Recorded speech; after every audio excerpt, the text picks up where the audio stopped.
സിനായുടെ കാരണം എന്താണെന്നറിയോ? എന്താ? നോട്ടമാണ്. ഫോട്ടോ എടുത്തു, ഇഷ്ടപ്പെട്ടതിനെ കാണുമ്പോൾ നമ്മളതിനെ എങ്ങോട്ട് വിടും? ഡിലീറ്റ് ചെയ്യൂല. പിന്നെ നമ്മുടെ ഫോട്ടോ ഒക്കെ സൂക്ഷിക്കുന്ന സാധനത്തിൻ്റെ പേര് പറ, മൊബൈലിലേ. അതങ്ങോട്ട് വിടും, അവിടെ കിടക്കും. അതാരായിരുന്നു? എന്തൊരു മൊഞ്ച്! അതിങ്ങനെ ഹൃദയത്തിൽ കിടക്കുമ്പോൾ ഇബ്ലീസ് പറയും, ആ നമ്പരൊന്ന് കളക്ട് ചെയ്താലോ? നമ്പർ മേടിക്കും, എന്നിട്ട് പറയും ഐ ലവ് യു. ആരും കേട്ടില്ലല്ലോ, ആരും കേട്ടില്ല അല്ലേ? അല്ലാഹു കാക്കട്ടെ. പെണ്ണിൻ്റെ പിന്നിൽ ഞൊണ്ടി നിന്നാൽ തെണ്ടി, ഒരുമിച്ചു കണ്ടാലുണ്ട് കുണ്ടാമണ്ടി, മിണ്ടിക്കഴിഞ്ഞാൽ ഒന്നു തന്നെ രണ്ടും, കാന്തം ഇരുമ്പും ബന്ധമാണേ പണ്ടും. ആരാ പറഞ്ഞത്? കാലഹു തഴവ. ആ മവാഹിബുൽ ജലിയ ഒരു കോപ്പി വീട്ടിൽ മേടിച്ച് വെക്കീൻ, വല്ലപ്പോഴൊക്കെ അതൊന്ന് വായിക്കീൻ. എനിക്കൊരു വൈഫൈ ഉണ്ട്, മനസ്സിലായില്ല? പൊണ്ടാട്ടിക്ക് ഞാൻ പറയുന്ന പേരാണ് വൈഫൈ. അപ്പോൾ എന്നോട് ചോദിക്കും, ഇന്നെന്താ സബ്ജക്റ്റ്? കൊരട്ടിക്ക് പോകല്ലേ? ഞാൻ പറയുന്നത് യുവത. വഴി തെറ്റാത്ത യുവത, വഴി തെറ്റുന്ന യുവത എന്നൊക്കെ നോട്ടീസിൽ ഉസ്താദ് വെച്ചിട്ടുണ്ട്. എന്നാൽ പിന്നെ ഇത് രണ്ടെണ്ണം അങ്ങോട്ട് വിട്ടോളി എന്ന് പറയും. ആര്? എനിക്കറിയില്ല, ചോദിക്കുന്ന ഭാഗമൊക്കെ ഹിഫ്ള. മൊഹിദ്ദീമാല മുഴുവനും അറിയാം. മൊഹിദ്ദീമാല. അപ്പം ഞാൻ ഇതൊക്കെ എപ്പോൾ ഹിഫ്ളാക്കി?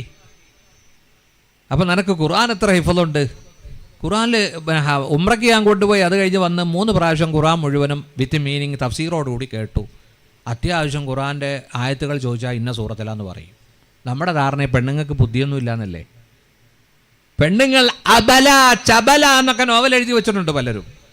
നമ്മുടെ പെണ്ണുങ്ങൾ, ഇവിടെ പെണ്ണുങ്ങളില്ലേ? എവിടെയാ? ഈറ്റങ്ങളെ എവിടെ കൊണ്ടുയിരുത്തി?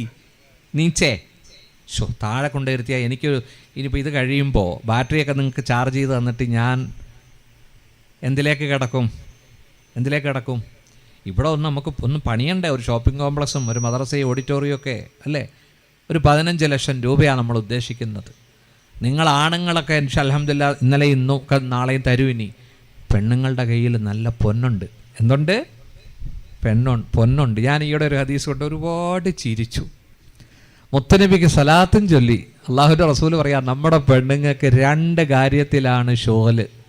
ഒന്ന് മഞ്ഞലോഹം. ഒരു കമ്മലോ ഒരു നെക്ലേസോ വേണമെങ്കിൽ പെണ്ണുങ്ങൾ എന്ത് ചെയ്യും?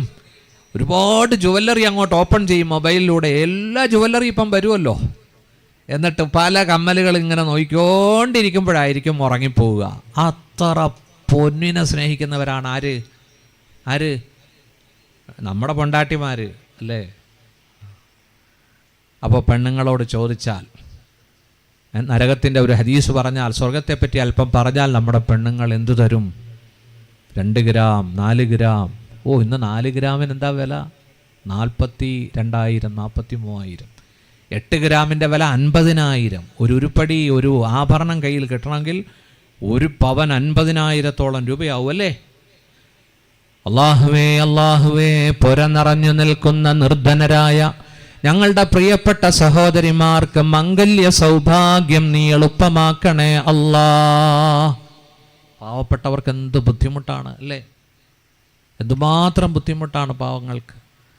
ബഹുമാനപ്പെട്ട സഹോദരങ്ങളെ, വ്യഭിചാരത്തിലേക്ക് അടുക്കരുത്. അതിൻ്റെ തുടക്കം നോട്ടമാണെന്ന് നബിയുനാ റസൂലുള്ളാഹി. സിന ചെയ്താൽ മുഖത്ത് നിന്ന് അല്ലാഹു നൂറാനിയത്ത് ഉരിച്ചു മാറ്റും. മൻ സനാ ഔ ശരിബൽ ഖംറ, ആരെങ്കിലും കള്ള് കുടിച്ചാൽ, ഇന്ന് മദ്യം, അതുപോലെ തന്നെ കള്ള്, അതുപോലെ ഹഷീഷ്, കഞ്ചാവ്, അതെല്ലാം ഇന്നൊരു ഔട്ട് ഓഫ് ഫാഷനായി. ഇന്നതിൻ്റെ ന്യൂ വേർഷനാണുള്ളത്. സുഹൃത്തുക്കളെ, ഇന്നത് പുറത്തു വരുന്നത് MDMA തുടങ്ങിയ പേരുകളിലാണ്. നിങ്ങൾ മനസ്സിലാക്കണം, പൊന്നിനേക്കാൾ വിലയുണ്ടതിന്. അതും ലഹരിയാണ്. അള്ളാഹുവിൻ്റെ റസൂല് പറഞ്ഞു, കുല്ലു മുസ്കിരിൻ ഖംർ, എല്ലാ ലഹരി പദാർത്ഥവും ഖംറാണ്. വകുല്ലു മുസ്കിരിൻ ഹറാം, എല്ലാ ലഹരി പദാർത്ഥവും അത് ഹറാമാണ്. അത് ജീവിതത്തിൽ നിന്ന് മാറ്റി നിർത്തണമെന്ന് ഷഫീഉനാ റസൂലുള്ളാഹി. അൽ ഖംറു മാ യുഖാമിറുൽ അഖ്ല, ഖംർ എന്ന് പറഞ്ഞാൽ മറ, ബുദ്ധിക്ക് മറയിടുന്നു. നമ്മുടെ ബുദ്ധിക്ക് അല്ലാഹു തന്ന മെമ്മറിയില്ലേ, ആ ബുദ്ധിക്ക് കോട്ടം പറ്റുന്ന ഒന്നും നമ്മൾ കൈകാര്യം ചെയ്യരുത്. നോക്കൂ, ഒരു മനുഷ്യന്റെ സ്ഥിരബുദ്ധി അത് നഷ്ടപ്പെട്ടാൽ MDMA 1 ഗ്രാം വേണ്ട, 1 ഗ്രാമിന് 5000-ൽ പരം രൂപയാണ്. 1 ഗ്രാം സ്വർണത്തിന്റെ വിലയാണ് MDMA 1 ഗ്രാമിന്. അതിൻ്റെ 1 മൈക്രോ മില്ലിഗ്രാം നാവിൻ്റെ അടിയിൽ വെച്ചാൽ 48 മണിക്കൂറാണ് അതിൻ്റെ ആനന്ദം മനുഷ്യന്റെ ബോഡിക്ക് കിട്ടുന്നത്. നോക്കൂ, എന്തിനാണ് ജനങ്ങൾ മദ്യപിക്കുന്നത്? എന്തിനാണ് ഈ മയക്കുമരുന്ന് വിപണനം നടത്തുന്നത്? 2 കാരണമാണ്. ഒന്ന് ആനന്ദം, മറ്റൊന്ന് കൈ നിറച്ച് കാശ്. അധ്വാനിക്കാതെ കഷ്ടപ്പെടാതെ കയ്യിൽ കാശ് വരും. പ്രിയപ്പെട്ടവരെ, വളരെ അപകടകാരിയാണ് മയക്കുമരുന്നും മദ്യവും ഒക്കെ. അള്ളാഹുവിൻ്റെ റസൂല് പറഞ്ഞതായി ഉസ്മാൻ ഇബ്നു അഫ്ഫാൻ റളിയല്ലാഹു അൻഹു പറയുകയാണ്, മുത്തുനബി പറയുന്നത് ഞാൻ കേട്ടു. ഇന്ന റജുലൻ മിമ്മൻ കാന ഖബ്ലകും കാന യതഅബ്ബദു വയഅതസിലുൻ നാസ്. പൂർവികരിൽ ഒരു ആബിദ് ജീവിച്ചിരുന്നു. ഒറ്റക്കൊരു വീട്ടിൽ പർണശാലയിൽ ജനങ്ങളുമായി അകന്ന് എപ്പോഴും ഇബാദത്തിൽ കഴിച്ചുകൂട്ടിയ ഒരു ആബിദ് ഉണ്ടായിരുന്നു. ആ ആബിദ് അവസാനം എത്തിച്ചേർന്ന അധമാവസ്ഥ മുത്തുനബി നമുക്ക് പറഞ്ഞു തരികയാണ്. എൻ്റെ മുന്നിലിരിക്കുന്ന യുവാക്കളെ, ന്യൂ ജനറേഷൻ, പുതിയ ചെറുപ്പക്കാർ, നിങ്ങൾ ചിന്തിക്കണേ. അള്ളാഹു നമ്മളെ കാക്കുമാറാവട്ടെ. അള്ളാഹുവിൻ്റെ റസൂല് പറയുകയാണ്, ഈ ആബിദിനെ വാച്ച് ചെയ്തുകൊണ്ട് ഒരു പെണ്ണ് ആ നാട്ടിലുണ്ടായിരുന്നു. സുന്ദരിയും സുമുഖിയും യുവതിയുമായ ഒരു പെണ്ണ് ഈ ആബിദിനെ നിരീക്ഷിക്കുന്നുണ്ടായിരുന്നു. ആ പെണ്ണിന്റെ മനസ്സിൽ ഈ ആബിദ് കയറി കൂടിയിരുന്നു. ഫാറുസലത്ത് ഖാദിമൻ ഉലാമ, ഒരു ദിവസം ഒരു പരിചാരകനെ ഈ പെണ്ണയച്ചു ആബിദിനെ വീട്ടിലേക്ക് ക്ഷണിച്ചുകൊണ്ട് ലിഷഹാദ, ഒരു കാര്യത്തിന് സാക്ഷി പറയാൻ. ആബിദ് ചെന്നു. ഒരു ഉപകാരമല്ലേ? ആബിദ് ആ വീട്ടിൽ ചെന്നു. വാതില് തുറക്കപ്പെട്ടു. അടുത്ത വാതിലും തുറന്നു, അടുത്ത വാതിലും തുറന്നു. ഹത്താ ഇദാ അഫ്ളാ ഇലാ ഇംറഅത്തിൻ വലിഅത്തിൻ ജാലിസ, അതാ പ്രൗഢമായ ചേറിൽ കാലിന്മേൽ കാലും കയറ്റി വെച്ചുകൊണ്ട് ഒരു മാദകത്തിടമ്പ്, ഒരു സുന്ദരി ഇരിക്കുന്നു. ഇംറഅത്തിൻ വലിഅത്തിൻ ജാലിസ.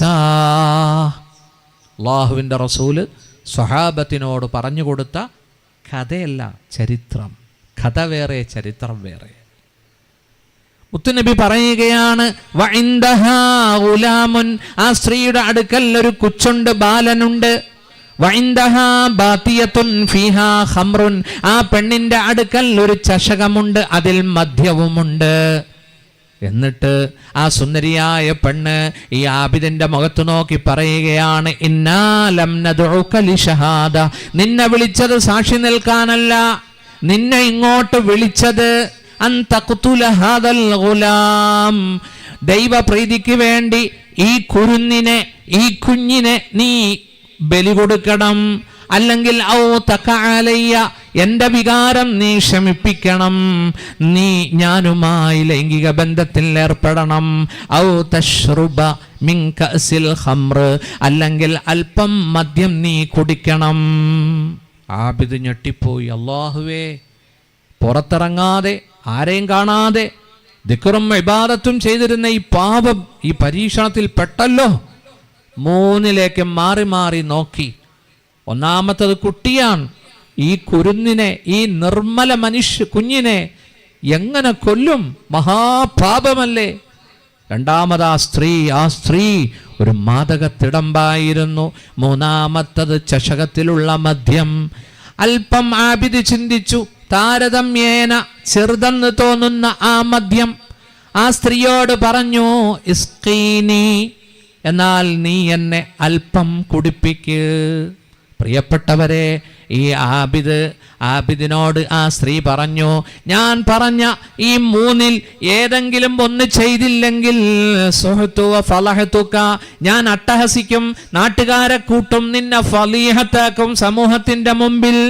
പർണശാലയിൽ നിന്ന് ഇറങ്ങി വന്നവൻ ആബിദ്, സൂഫി എന്നൊക്കെ പറഞ്ഞ് നിന്നെ ഞാൻ ജനങ്ങളുടെ മുമ്പിൽ പേരുകെടുത്തും. അതുകൊണ്ട് നീ എന്തെങ്കിലും ചെയ്യണം, എന്നാൽ അല്പം മദ്യം തരൂ പെണ്ണേ. ആ സ്ത്രീ അതാ അല്പം മദ്യം ഒഴിച്ചു കൊടുക്കുന്നു. അത് തൻ്റെ നാഡീഞരമ്പുകളെ സ്വാധീനിക്കുന്നു. അതാ ഉന്മത്തനായപ്പോൾ അയാൾ പറഞ്ഞു, സീദീനി, പെണ്ണെ അല്പം കൂടി ഒഴിച്ചു തരൂ. അല്പം കൂടി ഒഴിച്ചു കൊടുത്തപ്പോൾ മതോന്മത്തനായി നിൽക്കുന്ന ആ ആബിദ് ആ സ്ത്രീയുമായി വ്യഭിചാരത്തിലേർപ്പെടുന്നു. പ്രിയപ്പെട്ടവരെ, ആ കുരുന്നിനെ അതാ കൊല്ലുന്നു, എല്ലാ തെറ്റുകളും ചെയ്യുന്നു. അല്ലാഹുവിൻ്റെ റസൂല് സഹാബത്തിനോട് പറഞ്ഞു, ഇജ്തനിബുൽ ഖംറ, നിങ്ങൾ മദ്യത്തെ, മയക്കുമരുന്നിനെ, ലഹരി പദാർത്ഥങ്ങളെ മാറ്റി നിർത്തണേ, ഉപേക്ഷിക്കണേ ജീവിതത്തിൽ നിന്നും. ഫഇന്നഹു ഉമ്മുൽ ഖബായിസ്, എല്ലാ വൃത്തികേടുകളുടെയും മാതാവാണ് ലഹരി എന്ന് നബിയുനാ റസൂലുള്ളാഹി. വല്ലാഹി ലാ യജ്തമിആനി വല്ലാഹി ലാ യജ്തമിഉ ഈമാനുൻ വ ഇദ്മാനു ഖംറിൻ ഫീ സദ്രി റജുലിൻ വാഹിദിൻ, ഒരാളുടെ ഹൃദയത്തിൽ ഈമാനും കള്ളുകുടിയും ഒന്നിച്ചു കടക്കുകയില്ല. ഒരാളുടെ മനസ്സിൽ മയക്കുമരുന്നും MDMAയും ഈമാനും ഒന്നിച്ചു കടക്കുകയില്ലെന്ന് നബിയുനാ റസൂലുള്ളാഹി. കണ്ടോ, താരതമ്യേന ലഘുവെന്ന് കരുതിയ മദ്യം അവസാനം പ്രധാനപ്പെട്ട ആ സ്ത്രീ പറഞ്ഞ എല്ലാ തെറ്റും ഇയാളെ കൊണ്ട് ചെയ്യിപ്പിച്ചു.